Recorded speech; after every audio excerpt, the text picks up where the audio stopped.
नमस्कार साथियों, हंस वाहिनी के इस ऑनलाइन कोचिंग क्लासेज में आप सभी लोगों का हार्दिक स्वागत है। मित्रों, आज अपन एक महत्वपूर्ण अपने राज्य यानी अब मैं ये कहूँ केंद्र शासित प्रदेश तो बहुत ज़्यादा ठीक रहेगा, और वो है जम्मू और कश्मीर। जम्मू कश्मीर का अपन लोग क्या करने वाले हैं मित्रों, आज भ्रमण करने वाले हैं।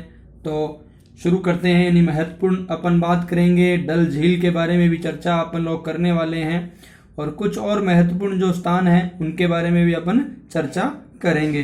तो चलते हैं। सबसे पहले मित्रों, आप सब लोग तैयार हो गए होंगे और अपन करते हैं भारत भ्रमण। और भारत भ्रमण आज अपन मतलब धरती के स्वर्ग कहा जाने वाला जो राज्य है, अब वर्तमान में वो क्या है, केंद्र शासित प्रदेश है, उसका अपन लोग क्या करते हैं, भ्रमण करते हैं। मित्रों चलते हैं। तो भारत भ्रमण में आज अपना बिंदु क्या रहेगा, जम्मू और कश्मीर। और सबसे पहले अब ये जो मैंने शब्द लिखा है इस पर भी आप गौर करें, यानी केंद्र शासित प्रदेश, मतलब अब ये राज्य नहीं रहा है, ये क्या है, केंद्र शासित प्रदेश है। और बात करेंगे कब बना केंद्र शासित प्रदेश, सारी करेंगे, लेकिन उससे पहले जो जरूरी बात है उसे हमें कर लेना चाहिए। और जरूरी बात क्या है, सबसे पहली बात तो यह है कि जम्मू कश्मीर की राजधानी कौन सी है। मित्रों आपसे ये प्रश्न पूछा जाता है और आप लगातार इस का उत्तर भी देते हो। तो जम्मू कश्मीर की राजधानी हम अच्छी तरह से जानते हैं, वो कौन सी है, श्रीनगर। कौन सी है भाई, श्रीनगर है। अब एक बात ध्यान दे ले, यानी जम्मू कश्मीर की दो राजधानियां मित्रों, कितनी है, दो राजधानियां हैं। एक तो है श्रीनगर और एक है जम्मू। एक क्या है, जम्मू, ठीक है। तवा नदी बात अपन करेंगे। तो कहने का मेरा मतलब है राजधानी श्रीनगर व जम्मू दो है, और ये राजधानी तो इसकी हो जाएगी ग्रीष्मकालीन। कौन सी, ग्रीष्मकालीन। और ये जो राजधानी हो जाएगी कौन सी, शीतकालीन। तो दो राजधानियों का उल्लेख हमने यहाँ किया है, तो दोनों आपको याद रखना है, प्रमुख राजधानी श्रीनगर हो जाएगी, ठीक है। तो ये अपना पहला बिंदु पूरा हुआ। अब अपने यानी इसी भ्रमण में आगे चलते हैं। जब अपन बात करेंगे इसके, है ना, देखेंगे हम इसका सबसे बड़ा शहर, है ना, तो ये भी ध्यान दे, ये सबसे बड़ा जो शहर है वो कौन सा है, श्रीनगर है मित्रों। यानी जम्मू कश्मीर का सबसे बड़ा जो शहर है उसका नाम भी क्या है, श्रीनगर। क्या नाम है, श्रीनगर, जो कि इसकी प्रमुख राजधानी है। अब अपन इससे भी आगे निकलते हैं। उपराज्यपाल। साथियों मैंने राज्यपाल क्यों नहीं लिखा यहाँ, अगर मैं राज्यपाल लिखता तो उत्तर गलत होता, क्योंकि हमें पता है राज्यपाल होता है किसी का, यानी राज्य का होता है, और ये तो अब राज्य है ही नहीं, ये तो क्या है, केंद्र शासित प्रदेश है, इसलिए यहाँ पर क्या होगा, उप राज्यपाल, ठीक है। तो अब आप लोगों को ये ध्यान रख लेना है, अगर आपसे ये प्रश्न पूछे कि आप उप राज्यपाल कौन है, तो वो हो जाएंगे गिरीश चंद्र मुर्मू। बहुत महत्वपूर्ण व्यक्ति है ये, है ना, जबरदस्त प्रशासक है ये बंदा, गिरीश चंद्र मुर्मू। अब आपको अंदाजा ये तो बात हो ही जाता है कि जब अचानक ये चेंज किया था और बनाया, इसको क्या कर दिया था, केंद्र शासित प्रदेश बनाया था, तो हालात कैसी थी, और इस समय ये व्यक्ति वहां जाकर के सारी प्रशासन का जो सारा जिम्मा ये खुद संभालता है। तो कहीं ना कहीं जबरदस्त व्यक्तित्व है गिरीश चंद्र मुर्मू, ठीक है। तो अपने को वैसे याद करना है, और याद हो ही गया। अब अपन अगर मैं आपसे यहाँ पूछ लूँ कि जम्मू कश्मीर पूर्व क्या था, राज्य था, और उसका राज्यपाल कौन था, तो आपको याद रखना है अभी नजदीक, है ना, अंतिम। अब मैं ये प्रश्न कर सकता हूँ कि जम्मू कश्मीर का अंतिम राज्यपाल कौन था, तो सत्यपाल मलिक। सत्यपाल मलिक था, वो क्या था, अंतिम राज्यपाल, ठीक है। हाँ, और अब ये गोवा के क्या है, राज्यपाल है, बात करेंगे सत्यपाल मलिक की, कर भी चुके हैं अपन, और भी करेंगे, ठीक है। तो अब चलते हैं अपन गठन की ओर। यानी अब जम्मू कश्मीर को हम अचानक से केंद्र शासित प्रदेश क्यों कहने लगे, हालांकि अब भी हमारे मुख से राज्य ही निकल रहा है, लेकिन फिर भी, है ना, क्यों कहने लगे, क्या कारण है। कारण यह था साथियों, अब जम्मू कश्मीर का क्या हुआ है, यानी पुनर्गठन हो गया है। और ये पुनर्गठन कब हुआ है, पहले तो ये है ना, जम्मू कश्मीर यानी जो केंद्र शासित प्रदेश है हम उसकी बात कर रहे हैं, इसका गठन कब हुआ, 31 अक्टूबर, ध्यान दे भाई, 31 अक्टूबर 2019, है ना, 31 अक्टूबर 2019 को आधिकारिक तौर पर अस्तित्व में आया कौन, जम्मू कश्मीर केंद्र शासित प्रदेश, ठीक है। और वैसे हम सब लोग जानते हैं 1947 और 1956 वाली कहानी, वो तो राज्य के बारे में थी, ठीक है।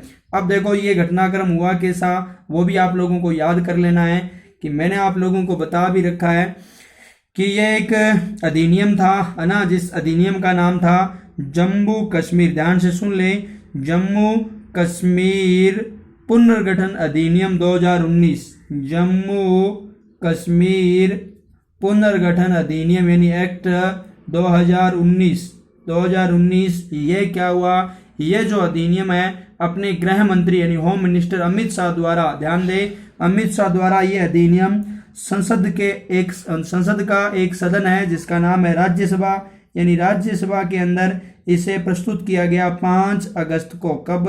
5 अगस्त 2019 को। और ये राज्यसभा में उसी दिन पारित हो गया मित्रों। और फिर ये कहाँ पर पेश किया गया?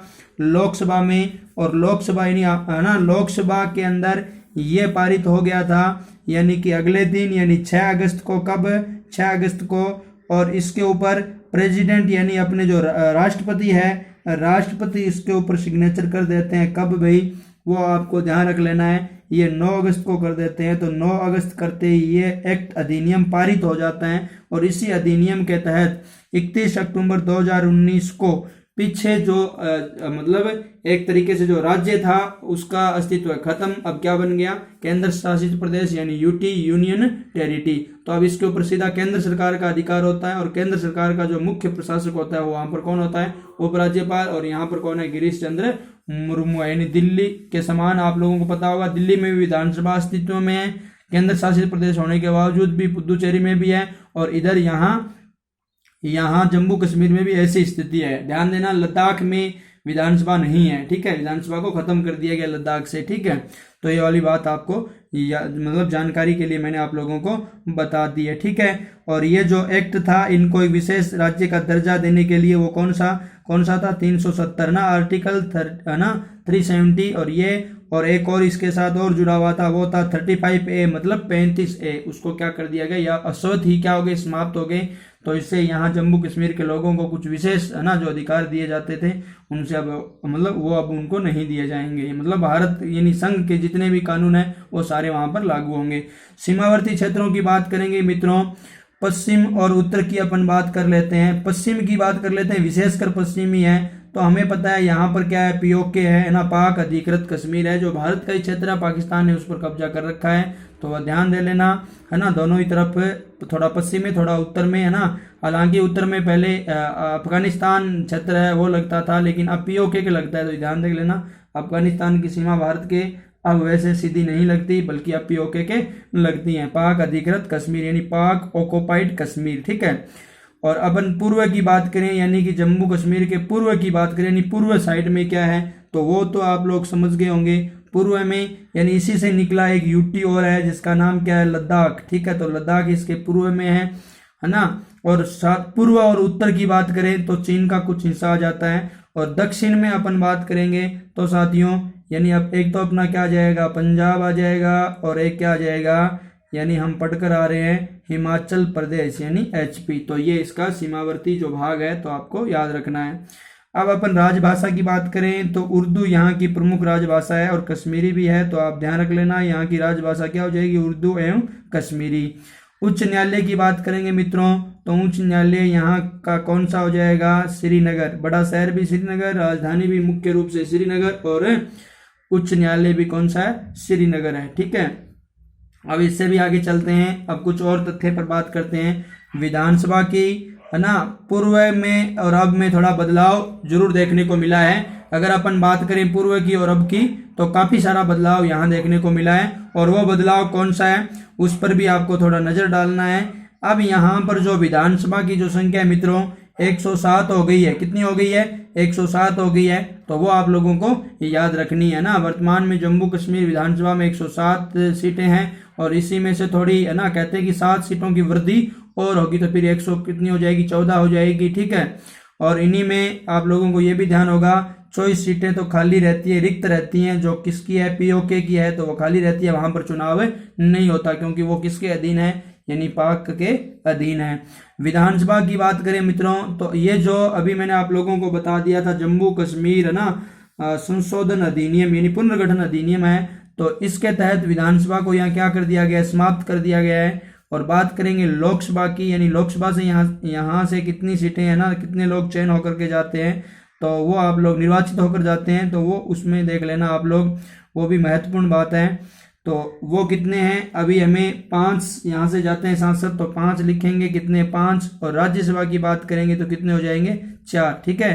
तो लोकसभा से 5, राज्यसभा से 4, ठीक है। तो ये महत्वपूर्ण बातें आपने सुनी। अब अपन बात करते हैं मित्रों इस क्षेत्र की नदियों की। एक बात तो मैंने आप लोगों को बता दिया है, इस पूरे क्षेत्र को यानी कि जम्मू कश्मीर को क्या कहा जाता है, धरती का स्वर्ग, धरती का स्वर्ग या दुनिया का स्वर्ग इसे कहा जाता है। तो ये भी आप लोग ध्यान रखें।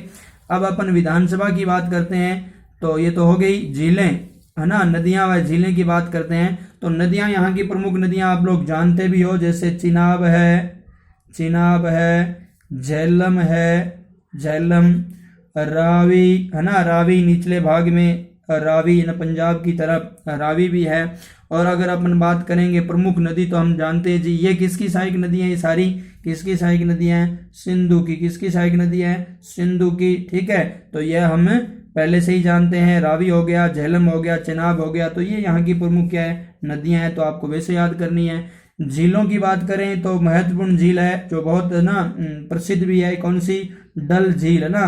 तो डल झील जबरदस्त झील है मित्रों, बड़ा ही मनोरम है, आनंद आ जाएगा अगर आप लोग कभी जाओगे तो। और अब तो आप आराम से जा सकते हो, क्योंकि अब हम वहाँ आराम से भ्रमण करके आ सकते हैं। पहले तो कुछ रुकावटें थी, लेकिन अब किसी भी प्रकार की कोई रुकावटें भी नहीं है, ठीक है। तो डल झील के अंदर, है ना, सिक्कारे, यहाँ छोटे छोटे नाव पाए जाते हैं, उसे सिक्कारा कहते हैं। तो अपन लोग, है ना, ऐसा एक हिंदी में पाठ आता है, अगर आप वहां से पढ़ते हो तो और अच्छा है, और जगह जगह मिलती हैं इस प्रकार की बातें। तो डल झील का जो दृश्य है बड़ा ही मनोरम व सुंदर है। तो आपको याद रखना है डल झील कहाँ पर है, तो श्रीनगर, और आप अच्छी तरह से जानते हो कहाँ पर है, जम्मू कश्मीर में, ठीक है। इसी प्रकार एक झील और है जिसका नाम है वुल्लर झील, है ना। वुल्लर झील भी कहाँ पर है भाई, जम्मू कश्मीर में है। और एक झील मैं और बता देता हूँ, वो है नगीन झील, है ना, नगीन झील, ठीक है। तो ये तीनों प्रमुख झीलें हैं, डल, वुल्लर और नगीन झील, तीनों कहाँ पर है मित्रों, तीनों कहाँ पर है, जम्मू कश्मीर में, जम्मू कश्मीर में, ठीक है, J&K में। अपन अभी केंद्र शासित प्रदेश पढ़ रहे हैं, न कि राज्य पढ़ रहे हैं, ठीक है। तो अब आगे बात करते हैं अपने कुछ दर्शनीय स्थल की। और दर्शनीय स्थल में एक तो वैष्णो देवी का जो मंदिर है वो बहुत ही महत्वपूर्ण है। माँ वैष्णो देवी आप सब लोगों का क्या करें, भला करें, है ना।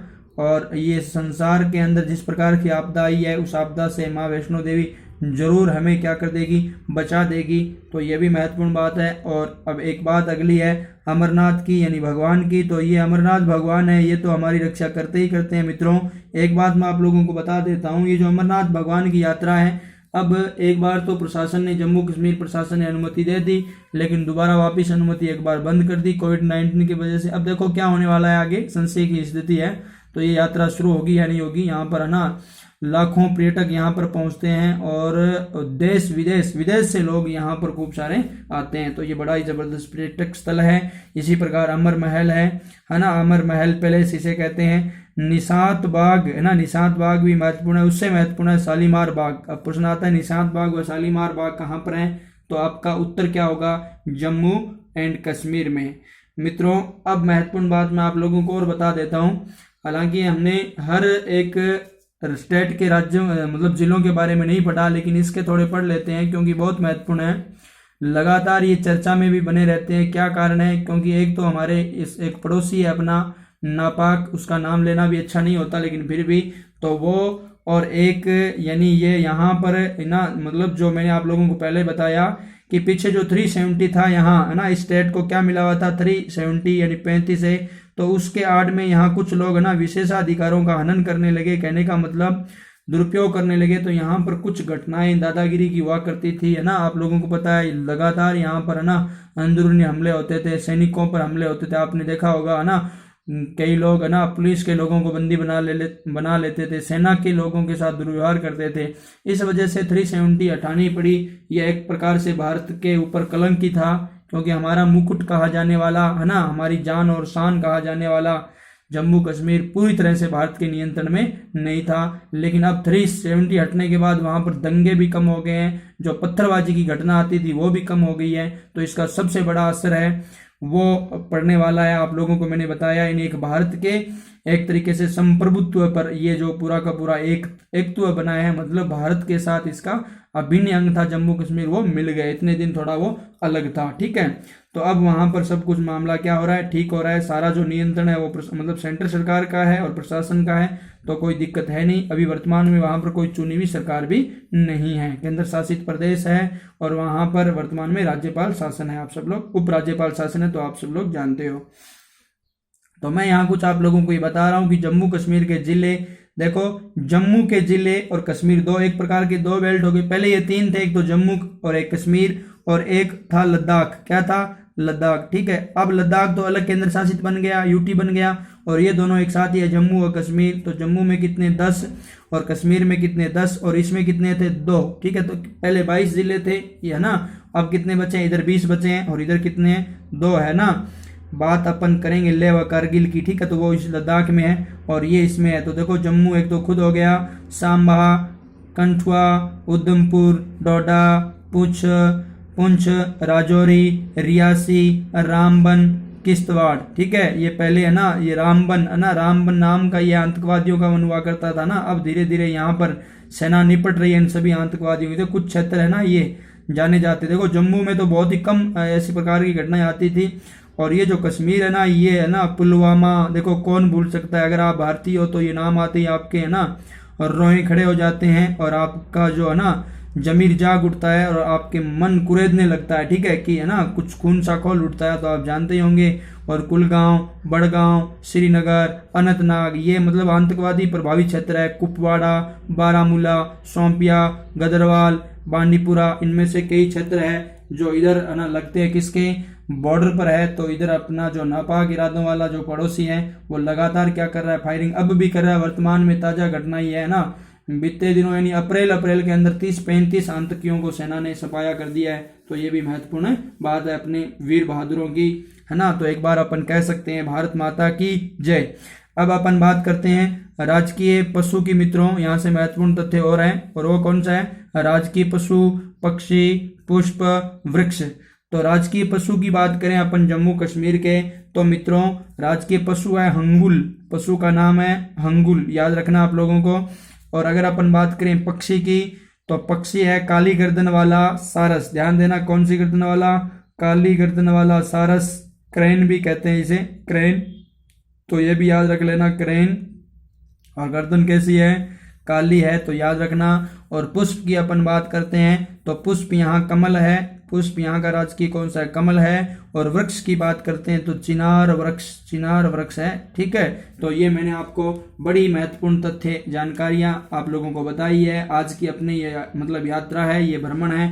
अभी हमारा यहाँ पर क्या होता है, संपन्न सभी लोग अपने अपने घरों में लौट जाइएगा और अपने अपने यानी घर के अंदर ही रहना है। हम लोग समझ रहे होंगे धीरे धीरे लॉकडाउन की स्थिति अब आगे बहाल की जाएगी, धीरे धीरे अलग अलग स्तरों में धीरे धीरे हम निपट भी रहे कोरोना से, ठीक है। लेकिन अचानक ऐसा सब कुछ नहीं होने वाला कि अचानक हम कल से या 3 तारीख से सारे सड़कों पर पहुंच जाएंगे, ऐसा कुछ भी नहीं होगा, है ना। तो इसलिए धीरे धीरे आप लोग पहले तैयारी करते रहें, और जैसे ही लॉकडाउन हटेगा उसके बाद आपकी 2 महीने या 2.5 महीने बाद जो सारी परीक्षाएं हैं वो होने वाली हैं। तो आपको इसकी लगातार तैयारी करते रहना चाहिए। मित्रों कैसे लगा आपको आज का ये भ्रमण, मुझे जरूर बताना। अब मैं आपका दोस्त आपसे इजाजत चाहता हूँ। जय हिंद, जय भारत, वंदे मातरम।